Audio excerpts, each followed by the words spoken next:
Bismillahirrahmanirrahim. Assalamualaikum warahmatullahi wabarakatuh. Hello, good morning. Let's start our learning this morning by praying. Let's pray together. Finish. How are you, everybody? Alhamdulillah, I hope that you are always be fine, healthy, and happy.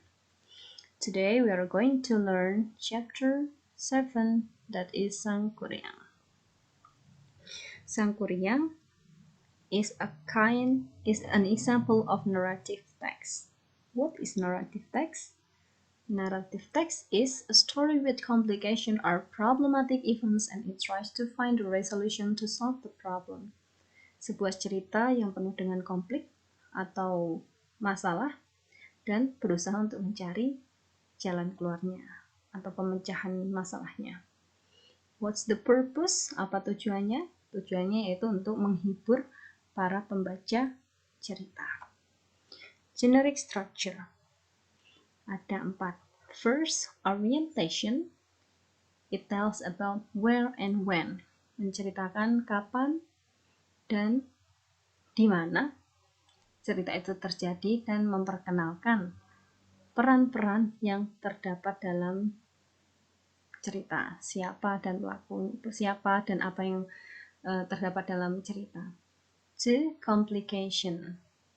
Di sini menceritakan tentang konflik atau masalah yang datang sampai klimaks. Kepada siapa? Kepada tokoh-tokoh utamanya.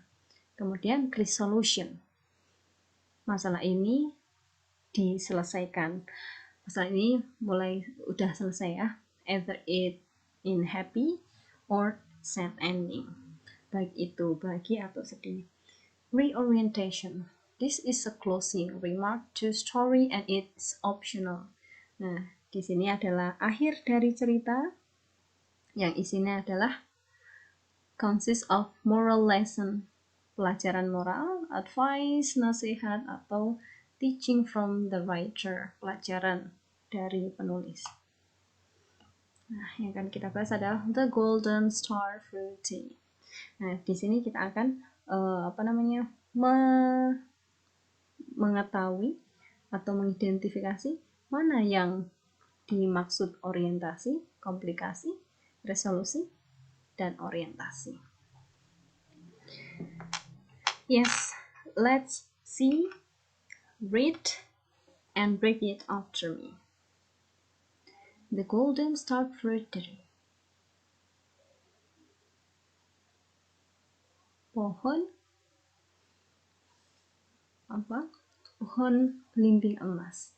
Long time ago, there was rich old man living in Vietnam. He had 2 sons. They had very different attitudes. Pada zaman dahulu, ada seorang laki-laki tua yang kaya yang tinggal di Vietnam. Dia mempunyai 2 anak laki-laki dan mereka sangat beda karakternya. The older brother was very greedy. Kakaknya sangat serakah, but the younger brother was very kind. Dan adiknya sangat baik. When the old man died, the brother divided his father's wealth into 2 parts. Ketika ayahnya meninggal, kakaknya membagi kekayaannya menjadi 2. The big brother took almost everything. Kakaknya mengambil bagian yang paling banyak. He gave his younger brother only a small piece of land. Dia hanya memberikan adiknya sepetak tanah yang kecil, with a star fruit tree in front of it, dengan pohon belimbing di depannya. The younger brother did not mind. Adiknya sih tidak masalah. From then on, he lived there and made his living only by selling star fruit from the tree. Dari situ dia hidup di sana dan membuat kehidupannya di sana dengan apa? Dengan berjualan buah-buahan yang ada dalam pohon. Nah, kalau dilihat di sini, ini paragraf ini menceritakan tentang apa, teman-teman? Dia menceritakan tentang orangnya ya, siapa dan bagaimana orangnya. Berarti itu termasuk alright, dia termasuk orientation ya. Where, when, story happen, and who and what is involved the story. Ya, jadi paragraf pertama adalah paragraf yang menceritakan tentang orientation.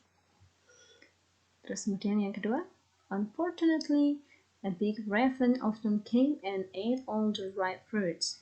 At first, he was too afraid to the raven and did not know what to do. But one day he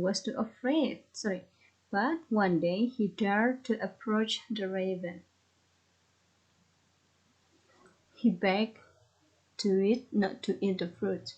If you eat the fruits, I will have nothing to sell to the market, and my family will starve. Sayangnya, ada gagak yang besar sekali sering datang dan memakan semua buah-buahan yang sudah matang. Awalnya dia sangat takut kepada gagak tersebut dan tidak tahu apa yang harus dilakukan. Tapi suatu hari, he dared to approach the raven. Dia menantang kepada gagak. Dia mohon untuk tidak memakan buahnya. Jika kamu makan buah-buahnya, aku tidak bisa berjualan di pasar dan keluargaku akan starve, akan kelaparan.